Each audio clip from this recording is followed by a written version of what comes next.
So hello बच्चों, physics class 12 NCERT chapter 3 के question number 9 लेते हैं. The number of density of the free electrons in a copper conductor estimated in example 3.1 is 8.5 into 10 power 28 पर cubic metre. सो यहाँ पे जो charge की density है पर यूनिट वॉल्यूम में वो गिवन कितनी है 8.5 into 10 power 28 पर cubic metre. Okay, how long does an electron take to drift one end of a wire 3 metre. So बोला कितना टाइम लगेगा, हाउ लॉन्ग कितना टाइम लगेगा एक इलेक्ट्रॉन को एक जगह एक एंड से वायर के दूसरे एंड पे ड्रिफ्ट करने में, जिसकी लेंथ कितनी दे रखी है 3 मीटर लेंथ का एक वायर है.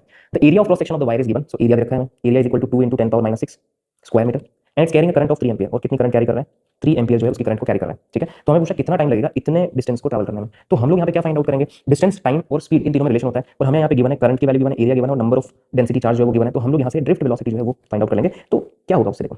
सो यहाँ से हम पता कर लेंगे value of drift velocity. V is equal to क्या होगा डिस्टेंस अपॉन टाइम. मुझे टाइम निकालना है तो टी इज इक्वल टू क्या जाएगा अपने पास में L upon distance upon velocity. ठीक है, अब ये जो ड्रिफ्ट वेलोसिटी ये मुझे गिवन नहीं है तो मुझे निकालनी है. तो इसके लिए हम फॉर्मुला यूज करेंगे I is equal to n e A v d. ये हमारा क्या है relation between current and drift velocity. तो यहाँ से मैं ड्रिफ्ट वेलोसिटी जो है उसकी वैल्यू फाइंड आउट कर लूंगा. तो चलो करते हैं अपन. So I is equal to हमारे पास में n e A v d. So मैं वी डी को क्या लिख सकता हूँ, v D is equal to I upon n e into A.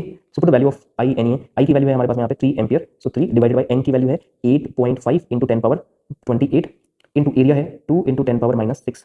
Okay, and then e की value charge on electron that is 1.6 into 10 power -19 ये given. ठीक है, सो 19 -19 -6 25 हो जाएगा माइनस और 28 प्लस है. तो 28 प्लस 28 पावर और -28 पावर दोनों को ऐड करूंगा तो पावर जो है वो प्लस 3 बच जाएगी यहाँ पे. ठीक है, तो हम इसको लिख सकते हैं V D is equal to 3 upon नीचे क्या मिला मुझे 2 मिला 8.5 मिला 1.6 मिला इंटू 10 power 3 प्लस 10 power 3. ठीक है, ये हमारी क्या आ गई ड्रिफ्ट वेलोसिटी जो है वो आ गई. ठीक है, इस तरह से 3 अपॉन 2 इंटू 8.5 1.6 इंटू 10 power 3. अब मुझे किसकी वैल्यू फाइंड आउट करनी है, यहाँ पे हमें फाइंड आउट करनी है टाइम की वैल्यू. तो मैं इसको एज इट रखूंगा क्योंकि ये मेरा रिजल्ट नहीं है, तो रिजल्ट है टाइम. तो यहाँ से हम टी इज इक्वल टू इसी फॉर्मुला को यूज कर लेंगे यहाँ पे.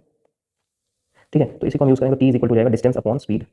सो डिस्टेंस यानी कि जो लेंथ ऑफ वायर है गिवन है that is 3 metre upon drift velocity. Drift velocity की वैल्यू कितनी है हमारे पास में 3 upon 2 into 8.5 into 1.6 into 10 power 3 ये जाएगा ऊपर.